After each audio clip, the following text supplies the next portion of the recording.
এক সপ্তাহেও নিয়ন্ত্রণে আসেনি যুক্তরাষ্ট্রের লস অ্যাঞ্জেলেসের ভয়াবহ দাবানল, বরং বাতাসের গতিবেগ বাড়তে থাকায় আগুন আরও ছড়িয়ে পড়ার আশঙ্কা তৈরি হয়েছে।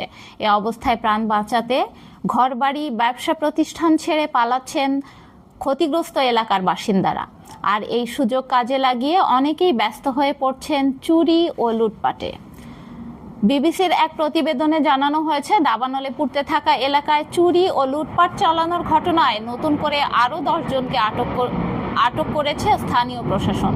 এ নিয়ে গত কয়েকদিনে লুটপাটের অভিযোগে অন্তত 39 জনকে আটক করল যুক্তরাষ্ট্রের আইন শৃঙ্খলা রক্ষাকারী বাহিনীর সদস্যরা।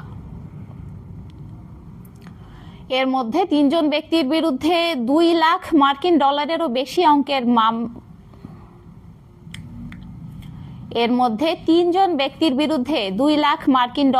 বেশি অঙ্কের মালামাল লুটের অভিযোগ রয়েছে বলে জানিয়েছেন লস অ্যাঞ্জেলেসের ডিস্ট্রিক্ট অ্যাটর্নি নাথান হোচম্যান। অপরাধ প্রমাণিত হলে তাদের কয়েক বছরের কারাদণ্ড হতে পারে বলে জানিয়েছেন কর্মকর্তা। ক্ষতিগ্রস্ত এলাকা থেকে জনসাধারণকে সরে যাওয়ার আহ্বান জানিয়ে আগেই জরুরি ব্যবস্থা জারি করা হয়েছে, যা কঠোরভাবে বাস্তবায়ন করা হচ্ছে বলে জানিয়েছে প্রশাসনের কর্মকর্তারা। কেউ কারফিউ ভাঙলে তাকে 1000 মার্কিন ডলার জরিমানা করা হবে বলেও জানিয়েছেন তারা।